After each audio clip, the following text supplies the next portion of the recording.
တနင်္ဂနွေဂျိုကုံအောက်မှာတော်တော်များများအမှတ်သားလေးတွေပါတတ်ကြတယ်ပေါ့နော်ဒီနေ့ပြောပြပြီးတော့မှာကတနင်္ဂနွေဂျိုကုံမှာပါတယ်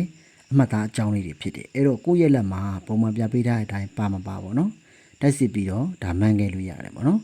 အဓိကအနေနဲ့ဒီတနင်္ဂနွေဂျိုကုံအောက်မှာဆရာတို့ကြာဘူးပုံစံအမှတ်သားလေးပါနေတာ ਨੇ ပေါ့နော်အောင်မြင်လန်းအခွဲလေးပါနေတဲ့လက္ခဏာရှိနေဦးဒါဒီနေ့မှာပညာမြောက်ပြီးတော့မှာဖြစ်တယ်အဲ့တော့ပုံမှန်ပြပေးထားတဲ့အတိုင်းကြာဘူးလေးဟာလက်တကြွယ်နဲ့လက်တန်းကြားမှာပါရှိနေတယ်အရန်ဟိုမှာကောင်းပါတယ်လူများရဲ့လေးစားအားကြောင့်မှုခံရလိမ့်မယ်အတိတ်ကံကောင်းမွန်တဲ့သူဖြစ်တယ်ပေါ့နော်အဆောက်အအုံကောင်းတွေသူ့မှာရှိနေဆိုတာကိုပြတာသူကဘလို့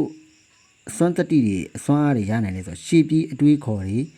ဒီရိုင်းနဲ့ပတ်သက်ပြီးကြိုတင်မှန်းဆနိုင်တဲ့အထိကိုသူ့ရဲ့ကံကကောင်းစေနိုင်ပါတယ်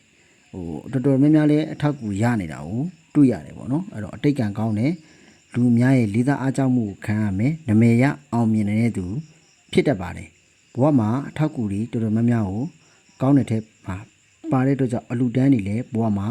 လှုပ်ဆောင်လှူဒန်းရလိမ့်မယ်အဓိကကတော့လူများကြားမှာထင်ပေါ်ပြီးတော့အောင်မြင်နိုင်မယ်တိတာတဲ့ကံထောက်ကူတွေကိုရရှိမယ်အလှူတွေပေးရမယ်လူအများရဲ့လေးစားအားကြောင့်မှုကိုခံရတတ်ပါတယ်အတိတ်ကံတွေကောင်းတယ်အဆောက်အအုံကံတွေကောင်းတယ်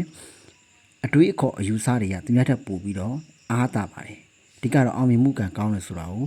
ဒီမှတ်သားကပြပေးနေတာဖြစ်တယ်ပေါ့နော်အတွေးခေါ်ကောင်းတယ်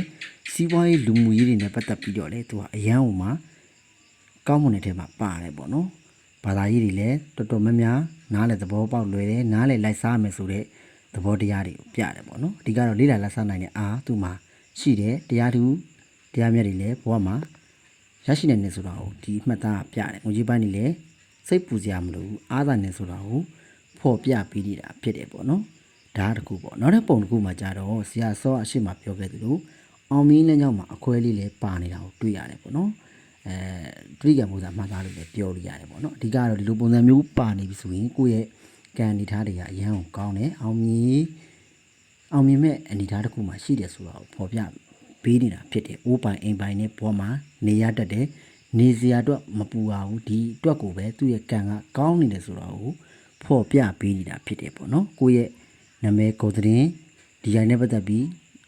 ကြော်ကြားနိုင်တယ်နာမည်ရနိုင်တယ်ဆိုတဲ့သဘောတရားကိုပြနေတာဖြစ်တယ်